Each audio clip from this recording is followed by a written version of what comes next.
पूरा जोर से बेदाम लागल बा।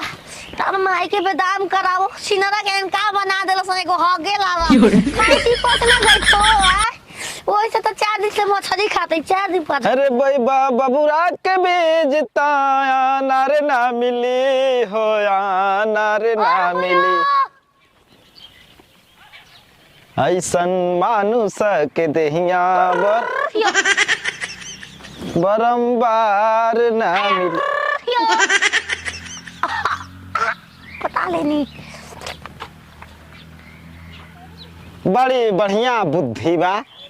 बुझाता कि अरे लिव यू का लिव यू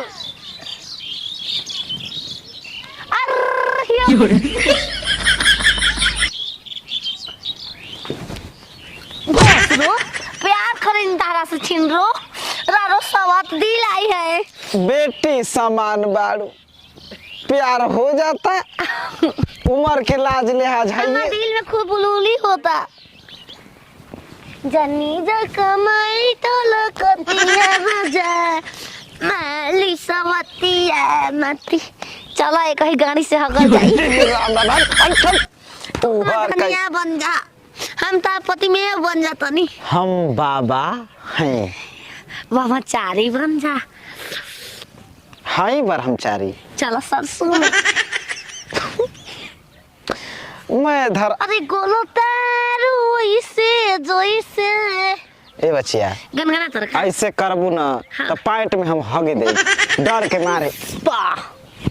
झुकेगा नहीं झुकेगा नहीं पुपसा काहे नहीं झुकेगा पागल हो का तोर माई है माई हाँ माई कह देलू हमके याद आ गई हे ताही को रानी लिव यू मर के लिव यू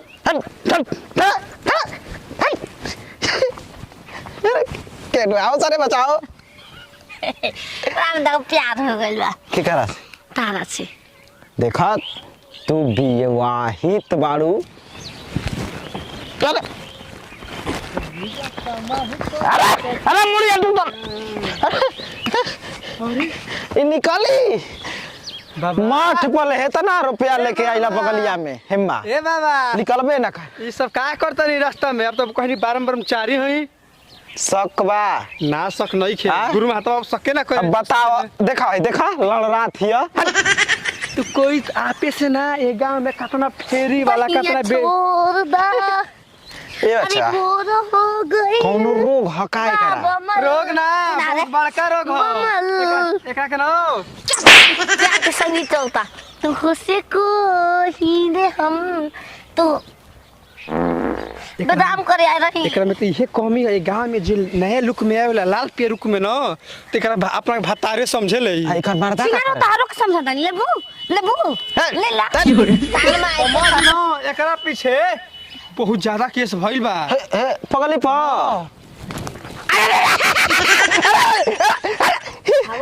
हिल जालन नमला धो दे तो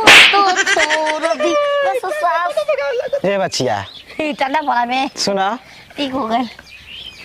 दवाई वही ना करावे ना सर दवाई भाई तेरा के छोड़ी ना घर काम ऐसा करो समरान हो जाए काम है चप चप संस्कृति चलता ये प्यार ऐसा करो सरियाम हो जाए मेरा नाम लो तुम्हारा काम हो जाए नाम का परी ए बाबा नाम फुलझारी हम बताओ तनी एकरा मरद से अगर ससुर से लठिया चार्ज होइल लठिया चार्ज एकर मरद के नाम अजय एकर ससुर के नाम जोखन जा चल जा घरे दे दियो घरे जाए के ऊपर ना चल बका जा रह देलो सुना तो हर दिमागी हालत के इलाज हो जाई धर कंधा चला धर कंधा जब खाए के समय होखा तकर दादी मोर के जना कहाँ चल जाती है अब बताब हम कवना जाके घरे पूछी के हमर मेहरारू के देखला जाहो एक तो पागल सनका है बिया खूब कर से माजा लेना सा दुआरी पर कहाँ हम अगुर के बैठे बहिया छोड़ दो अरे करे सर गो लगी बाबा खुश रहा पूरा फला बोल दो कबे से आई झाए आ इनके तोरा छाड़ में आग लगन कहो झाय। झाया झाय करवाओ तारा कहाँ गइल? आ जौन बाबा के कोइले बिया न का बाबा के संगे बहुत बाबा के बुरा पी कोइले लेले बिया बानी। आ सुनो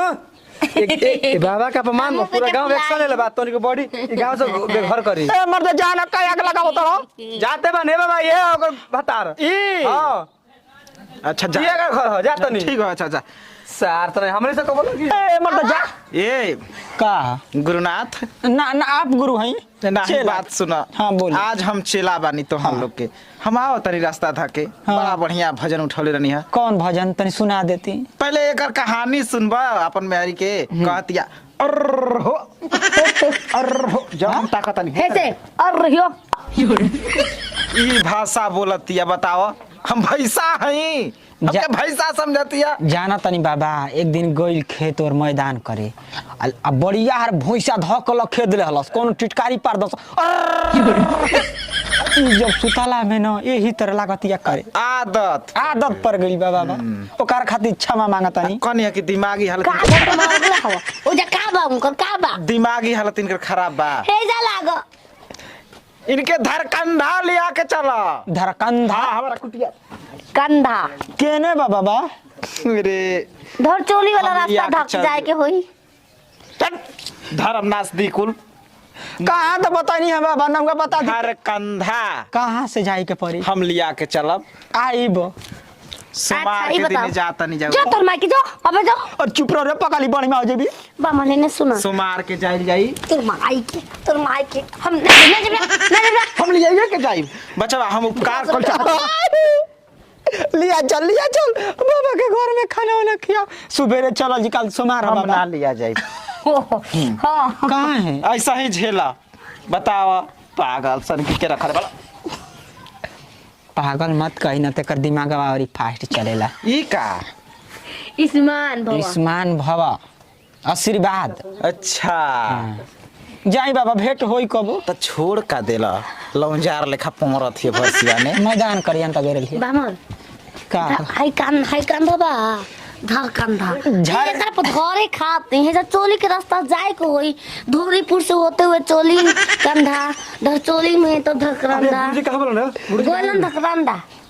जाना तड़ी धकरंदा गोलन ये के देन बनो हाय बड़ दुश्मन हमन के बात चल समझा गेलन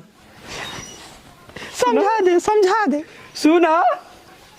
आज हम मेहरारू से कहा मेहरारू आज से। हमारे भाई के हाँ शादी के दिन रखे रहला हाँ। तो सोचो कि धुआं बख लिया जाए चाप सारा भाई जाय आइल बा अइला फोरन डाले तेल में सरबू ए तो क्या कर धुआं बाबा गोलन कौन गोइला? धकरंदा धुआं बाबा धुआं बाबा काटेलू तो अंगुरिया खाली चमामा छील देलू साफ अंगुरिया काट दे तू चल खाना दो बामल चलो चोक कर दो रेती से चलो, एकर खाना बाद दो। का तो करम जवन बाबा के कैलू करम के दुआरी पर झांके ना आई हन हमनी के